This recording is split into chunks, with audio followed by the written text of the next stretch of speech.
saudara-saudara kita perempuan dengan disabilitas itu yang tidak begitu paham dan bahkan tidak mendapatkan edukasi terkait dengan seksualitas dan kesehatan reproduksi baik oleh keluarga maupun di lembaga pendidikan. Misalkan saudara-saudara kita yang intellectual disability misalkan, mereka itu tidak pernah dikasih tahu ya, misalkan mana bagian-bagian tubuh mana yang tidak boleh disentuh gitu ya.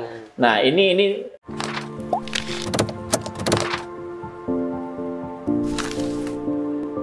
Halo teman-teman, ketemu lagi dengan saya di channel Joni Yulianto, dan kali ini saya senang sekali karena saya kedatangan tamu yang ini adalah teman lama saya. Selama pandemi belum pernah ketemu, baru sekarang ini Cak Fu atau Mas Bahrul Fuad. Assalamualaikum Cak. Waalaikumsalam warahmatullahi wabarakatuh Kang Joni. Terima kasih banyak nih sudah sami-sami. Di tengah-tengah kesibukannya yang sangat sibuk di Jogja sudah bersedia mampir untuk ngobrol di channel kita ya, di channel Joni Yulianto. Nah, sebenarnya Cak Fu dan saya pernah ngobrol di salah satu podcast waktu itu di channelnya Solider. Nanti saya akan taruh linknya di deskripsi di kolom deskripsi. Dan waktu itu kita sempat mendiskusikan soal KND ya, Komisi Nasional Disabilitas, yang waktu itu sedang dalam proses seleksi begitu, perpresnya baru saja disahkan gitu ya. Dan diprotes oleh teman-teman. Dan diprotes oleh teman-teman. Nah, sekarang kita akan diskusi dengan topik yang mungkin sedikit berbeda lah, karena KND sudah sempat kita diskusikan gitu. Tapi sebelum itu Cak, mungkin banyak juga yang baru nonton, jadi silahkan memperkenalkan diri dulu Cak. Baik, terima kasih. Assalamualaikum warahmatullahi wabarakatuh. Terima kasih Kang Joni, saya diundang di ruangnya Kang Joni, di podcastnya Kang Joni Yulianto. Ini luar biasa, ini juga teman lama ya, perjuangan ya, aktivis sejak mungkin zaman orde lama, orde baru ya, orde baru ya. Nama saya Bahrul Fuad, jadi biasa dipanggil Cak Fu, dan sehari-hari saya sekarang sebagai salah satu komisioner di Komnas Perempuan untuk periode 2020-2024 gitu. Ya, komisioner Komnas Perempuan, tapi latar belakang aktivismenya sangat panjang. Nanti kita akan gali latar belakang aktivismenya Cak Fu sebelum di Komnas Perempuan gitu. Betul. Nah, ini di Jogja dalam rangka apa, Cak? Ya, saya di Jogja ini dalam rangka kami di Komnas Perempuan ada kerjasama dengan UNFPA dengan didanai oleh pemerintah Jepang ini untuk program advokasi anggaran untuk pemberdayaan perempuan dengan anggaran desa untuk pemberdayaan perempuan dengan disabilitas dan lansia, kan Joni.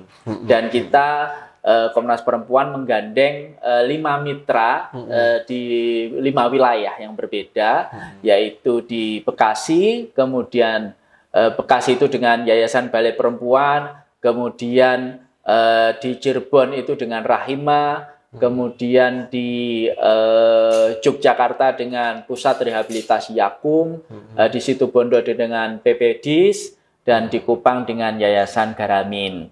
Nah, kami mencoba untuk mendorong di 5 desa di wilayah dampingan itu untuk dapat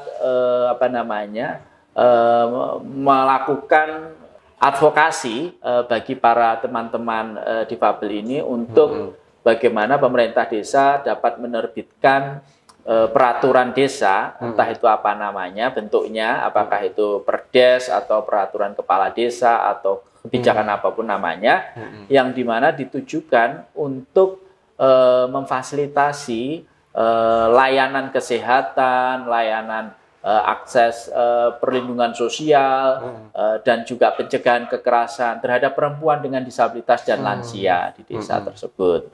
Gitu. Nah, sekarang di Yogyakarta di Yakum ini kita sedang melakukan training advokasi. Ini perwakilan dari 5 kader desa di 5 wilayah mitra itu datang di sini selama 4 hari untuk melakukan diskusi bersama, tukar pengalaman dan juga pelatihan didampingi oleh trainer yang expert di bidang desa. Gitu. Ya. Nah, saya punya pertanyaan, tapi sebelum itu ingin memperkenalkan dulu ke teman-teman bahwa kita ini sekarang sedang ngobrol di Capable. Capable itu satu kafe yang ada di Jalan Kaliurang KM berapa? 13,5 dan dikelola oleh Pusat Rehabilitasi Yakum ya. Tempatnya asik, dan kalau teman-teman ingin melihat bagaimana teman-teman difabel menjadi barista, ya di sini tempatnya. Begitu. Kita bisa banyak diskusi, belajar soal inklusi dan seterusnya. Nah, kembali tadi Pak Anucak, kok perempuan dengan disabilitas, kok perempuan difabel, ada apa Pak Anucak dengan perempuan difabel? Ya, jadi dari data Komnas Perempuan, perempuan dengan disabilitas ini mengalami diskriminasi yang berlapis, Kang Joni. Yang pertama, dia sebagai perempuan ini dalam kultur masyarakat patriarki, perempuan itu selalu pada posisi subordinasi dari laki-laki. Yang kedua, perempuan disabilitas ini juga mengalami disabilitas. Nah, kita tahu sendiri bahwa di dalam masyarakat kita disabilitas masih belum mendapatkan cukup banyak akses ya, terutama di bidang kesehatan, pendidikan, ekonomi dan lain, bahkan sosial politik gitu ya. Nah, belum lagi ketika dua diskriminasi ganda ini kemudian berinteraksi dengan situasi-situasi lain, misalkan terkait dengan kemiskinan, terkait dengan kondisi tempat tinggal mereka yang berada di lingkungan yang jauh dari pusat akses layanan publik. Nah, ini kemudian diskriminasi ini akan berlapis-lapis. Nah, itulah yang kemudian mengapa Komnas Perempuan sangat concern terhadap perbaikan mutu dan kualitas hidup para perempuan dengan disabilitas dan juga lansia. Nah, untuk lansia ini juga sebenarnya hampir sama dengan disabilitas. Para lansia ini seiring dengan bertambahnya usia, maka ada penurunan fungsi tubuh, fungsi fisiologis dan juga psikis ya. Ada yang kemudian mereka menjadi disabilitas, berkurang pendengarannya, berkurang penglihatannya. Nah, mereka cenderung menjadi disabilitas dan secara mental gitu mereka merasa lebih rentan karena seringkali para lansia, ibu-ibu kita lansia ini tidak mendapatkan akses informasi yang cukup. Belum lagi ini kemudian ketika kita melihat pada kelompok lansia yang korban pelanggaran HAM masa lalu. Jadi mereka juga secara politik itu dikucilkan. Baik ya, bukan hanya politik sebenarnya Kang Joni, tapi juga secara sosial di masyarakat kita mendapatkan stigma. Nah, inilah yang menjadi perhatian dari Komnas Perempuan, bagaimana kita bisa memenuhi hak negara, bisa memenuhi hak-hak mereka begitu. Ya. Kenapa kemudian ini direncanakan agar advokasi penganggaran untuk kepentingan perempuan dengan disabilitas ini dimulai atau dilakukan dari desa? Ini apakah ada kaitannya dengan keberadaan desa di mana sekarang ini sudah banyak memperoleh dukungan anggaran misalnya, atau ada hal-hal lain sebetulnya? Iya, benar Kang Jody. Itu salah satu alasannya ya. Jadi sebenarnya banyak alasan. Jadi salah satu alasannya adalah ya tentang tingginya anggaran dana desa yang yang dikucurkan di setiap desa gitu ya. Nah, ini selama ini masih seringkali oleh desa itu dimanfaatkan untuk pembangunan infrastruktur gitu ya. Sementara untuk yang sosial itu masih sangat sedikit, sangat kecil gitu. Nah, ini yang kita coba untuk advokasi juga. Tapi yang kedua di dalam strategi pembangunan inklusif, saya menggunakan strategi seperti perang Panglima Cina itu, Kang Joni. Jadi desa mengepung kota, gitu ya. Jadi saya membayangkan kalau desa ini kan skupnya cukup kecil dengan jumlah populasi penduduk juga relatif kecil. Nah, sehingga untuk melakukan advokasi ini akan semakin mudah jika dibandingkan kita kemudian mengembangkan advokasi di tingkat nasional atau di tingkat provinsi begitu ya, yang dimana kepentingan politiknya juga cukup banyak yang bermain gitu ya, jangkauannya juga luas. Nah ini saya pikir cukup desa saya memandang lebih efektif ya. Kita bisa bayangkan kalau kemudian di setiap desa di Indonesia itu kemudian sudah terbangun inklusivitas ya, anggarannya sudah inklusif. Dengan sendirinya saya pikir di wilayah provinsi sampai pada tingkat nasional itu inklusif akan dengan sendirinya, pembangunan inklusif dengan sendirinya akan terbangun dengan baik.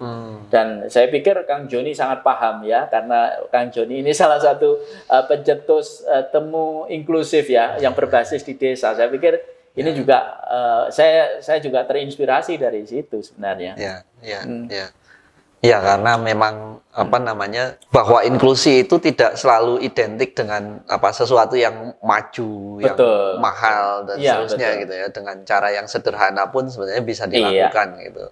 Nah, tapi sebenarnya yang saya agak gelisah gitu ya, sebenarnya tadi terkait dengan perempuan yang aku katakan mengalami diskriminasi yang lebih berlapis. Nah, itu sebetulnya relasinya seperti apa sih sejauh ini, contoh-contoh di lapangan. Nah, ini yang mungkin banyak di antara teman-teman yang mungkin juga bisa menemukan gitu fakta-faktanya gitu. Nah, seperti apa sih fakta realitas kondisi perempuan dengan disabilitas itu, sehingga kemudian ini menjadi sangat penting untuk ada keberpihakan dari sisi anggaran dan lain sebagainya itu. Jadi perempuan dengan disabilitas di Indonesia ini seperti yang saya sampaikan tadi, di dalam satu sisi mereka adalah perempuan ini dalam masyarakat patriarki di Indonesia yang sampai saat ini juga masih cukup kuat gitu ya. Nah, itu memandang bahwa perempuan itu adalah subordinasi laki-laki. Artinya perempuan itu diidentikan dengan pekerjaan-pekerjaan domestik, mengurus anak, melayani suami, melakukan pekerjaan-pekerjaan rumah ya, yang domestik seperti memasak, ngepel, cuci dan lain sebagainya. Makanya kalau di dalam filosofi atau bahasa Jawanya itu kan perempuan identik dengan kasur, sumur, dan dapur gitu, Mas Joni. Nah, di dalam konteks perempuan dengan disabilitas, jadi begini, dalam konteks masyarakat patriarki, perempuan yang ideal, perempuan yang baik, itu kan digambarkan sebagai perempuan yang cantik, kemudian perempuan yang bisa melayani suami dengan baik, kemudian perempuan yang bisa mengasuh anak-anaknya dengan baik, perempuan yang bisa masak gitu ya. Nah, itu kan dalam konteks masyarakat patriarki itu perempuan yang ideal. Sementara perempuan disabilitas atau perempuan difabel itu tidak dapat memenuhi kriteria ideal itu, Mas Joni, begitu ya. Jadi bagaimana perempuan pengguna kursi roda itu kan dalam kategori tadi itu kan tidak masuk itu. Karena dia tidak cantik ya, tidak langsing atau tidak ya, dalam tanda petik tidak seksi misalnya seperti itu menurut kacamata masyarakat kita gitu ya, patriarki ini. Terus perempuan disabilitas netra misalkan, atau perempuan disabilitas intelektual begitu. Nah, ini kan bukan perempuan ideal menurut kacamata masyarakat patriarki. Nah, ini terjadi pada perempuan dengan disabilitas. Oleh karena itu perempuan dengan disabilitas adalah perempuan yang tidak ideal. Nah, di dalam masyarakat kita banyak sekali perempuan ini kemudian perempuan disabilitas ini tidak mendapatkan akses pendidikan di dalam keluarga. Jika ada keluarga ini memiliki dua anak disabilitas laki-laki, satunya laki-laki, satunya disabilitas perempuan, maka yang akan disekolahkan adalah disabilitas laki-laki, Kang Joni, bukan disabilitas perempuannya. Itu dalam berbagai macam kajian begitu, termasuk temuan di Komnas Perempuan. Dan kita tahu, di Komnas Perempuan itu juga menemukan di dalam analisis catatan tahunan Komnas Perempuan bahwa perempuan dengan disabilitas ini mengalami kerentanan berlapis, mereka memiliki kerentanan berlapis untuk mengalami kekerasan, begitu ya. Karena tadi mereka ada ketergantungan secara fisik, ketergantungan psikis, dan ketergantungan finansial perempuan dengan disabilitas dengan pelaku kekerasan. Ya, jadi misalkan perempuan dengan disabilitas berat, di mana mereka yang untuk makan, untuk mandi, dan aktivitas sehari-hari harus ditolong, harus dibantu oleh orang-orang dekatnya, saudara-saudaranya. Nah, ini ketika mengalami kekerasan, itu susah untuk menghindar perempuan dengan disabilitas ini. Belum lagi misalkan perempuan dengan disabilitas tuli atau perempuan tuli misalkan. Nah, ini ketika mengalami kekerasan, dia tidak bisa melapor, tidak bisa minta tolong. Nah, pada konteks kerentanan secara psikologis, perempuan-perempuan dengan disabilitas ini karena ketergantungan dia baik fisik, psikis, dan finansial tadi. Nah, kebanyakan perempuan dengan disabilitas ini tidak berani melaporkan pelaku kekerasan yang mayoritas adalah orang-orang dekat ya, suami, ayah, kakak, begitu ya. Karena ada faktor itu tadi, ketergantungan psikologis terhadap pelaku, termasuk juga ketergantungan finansial. Karena perempuan dengan disabilitas mayoritas tidak bekerja, tidak punya sumber income tersendiri, maka ketika dia mengalami kekerasan, mereka tidak berani melaporkan pelaku kekerasan karena takut ditinggalkan dan sumber daya ekonominya akan hilang. Nah, ini Kang Joni yang membuat kenapa Komnas Perempuan sangat concern, sangat perhatian terhadap kondisi perempuan dengan disabilitas di Indonesia. Nah, kebayang ini ya. Jadi artinya secara individu lebih lemah, umumnya gitu ya. Umumnya secara individu lebih lemah, lebih tidak berdaya. Kemudian tambah dukungan dari sekitar juga kurang. Betul. Pelaku, katakanlah kalau konteks kekerasan seksual, pelakunya justru orang-orang yang dekat, yang seharusnya melindungi, gitu ya. Betul. Ya. Jadi ini seperti lingkaran pelemahan yang nggak ada ujungnya gitu. Betul. Ya. Nah, kira-kira bentuk perlindungan seperti apa, Cak? Kalau yang dibayangkan atau yang mungkin sudah mulai dilakukan oleh Komnas Perempuan, kemudian yang nantinya akan didorong perubahannya untuk menciptakan perlindungan yang lebih baik gitu untuk perempuan difabel ini. Betul. Tadi yang saya sebutkan, salah satunya perempuan dengan disabilitas itu memiliki ketergantungan finansial ya terhadap pelaku kekerasan. Nah, kita mendorong pemerintah desa untuk memberikan akses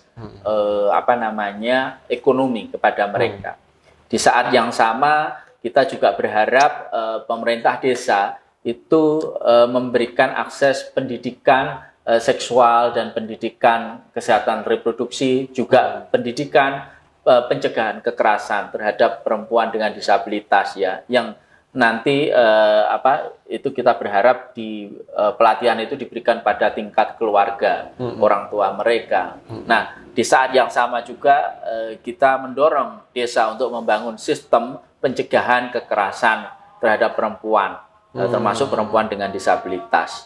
Nah, ini menarik, Kak. Kemudian saya jadi punya pertanyaan satu lagi nih terkait dengan penjelasan tadi, adalah selain advokasi yang sedang dilakukan, yang nantinya akan teman-teman lakukan di tingkat desa itu, sebenarnya upaya-upaya seperti apa yang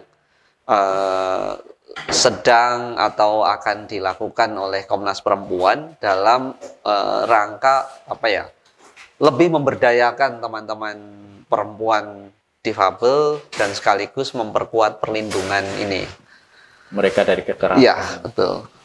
Ya, jadi di program kerjasama Komnas Perempuan dengan UNFPA dan didanai oleh pemerintah Jepang ini,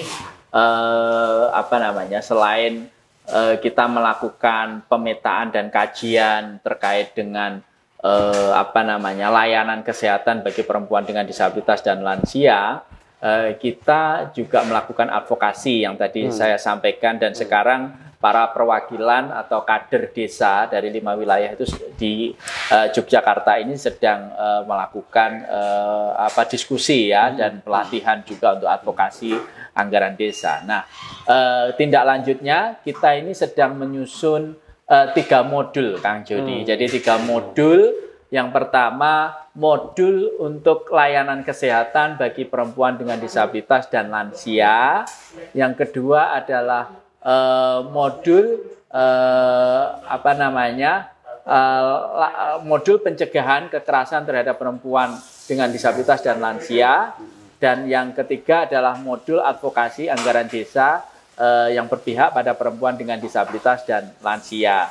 Jadi ketiga modul ini nanti diharapkan akan diimplementasikan, dilatihkan kepada para kader desa dan juga keluarga di tingkat desa, keluarga difabel dan juga keluarga lansia di tingkat desa.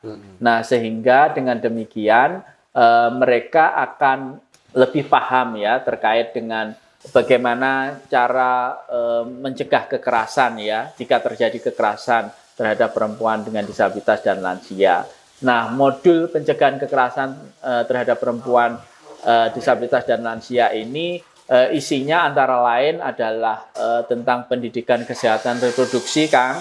Kemudian pendidikan berisi tentang pendidikan bagaimana terkait dengan seksualitas. Nah, karena kan banyak juga saudara-saudara kita perempuan dengan disabilitas itu yang tidak begitu paham dan bahkan tidak mendapatkan edukasi terkait dengan seksualitas dan kesehatan reproduksi baik oleh keluarga maupun di lembaga pendidikan. Misalkan saudara-saudara kita yang intellectual disability misalkan, mereka itu tidak pernah dikasih tahu ya, misalkan mana bagian-bagian tubuh mana yang tidak boleh disentuh gitu ya. Nah, ini terus kemudian bagaimana ketika mereka mengalami menstruasi, apa yang harus dilakukan, tanda-tanda sudah dewasa itu apa, perubahan-perubahan itu. Nah, ini kita coba untuk dorong dilatihkan kepada keluarga dan juga kepada perempuan dengan disabilitas. Termasuk juga misalkan nanti mereka diberi pelatihan ini terkait dengan kader desa juga dan keluarga dengan disabilitas. Ketika terjadi kekerasan, apa yang harus mereka lakukan? Nah, ini juga dilatihkan di modul itu, Kang. Jadi modul ini diharapkan nanti bisa harapannya secara komprehensif ya, bisa mencegah kekerasan ya. Baik dari sisi pencegahan tadi karena pendidikan kesehatan reproduksi, tapi juga penanganan bagaimana ketika itu sudah terjadi, apa yang harus dilakukan oleh keluarga dan masyarakat gitu ya. Dan juga nanti ada bagian di modul itu tentang pemulihan, pendampingan, begitu Kang, kira-kira. Iya. Wah, berarti dari hulu ke hilir ya ini. Betul ya, diharapkan begitu. Artinya individunya juga kemudian supaya lebih punya pemahaman, berdaya, tapi kemudian sistemnya juga dikuatkan gitu ya. Betul. Nah, ini topik berikutnya ini, Cak.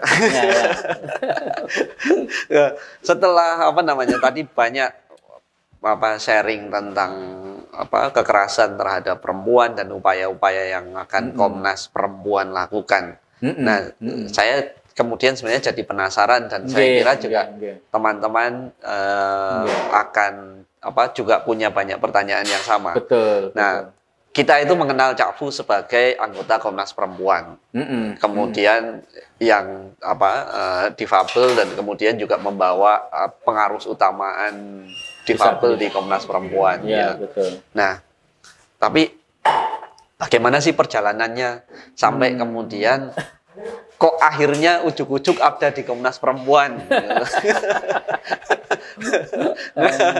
Apakah ini memang satu hal yang kebetulan atau memang saya yakin pasti ada perjalanan panjang gitu ya, sebagai aktivis gitu. Nah, mungkin bisa dijelaskan. Betul, Kang. Ya, saya pikir kita seangkatan lah, Kang Joni ya.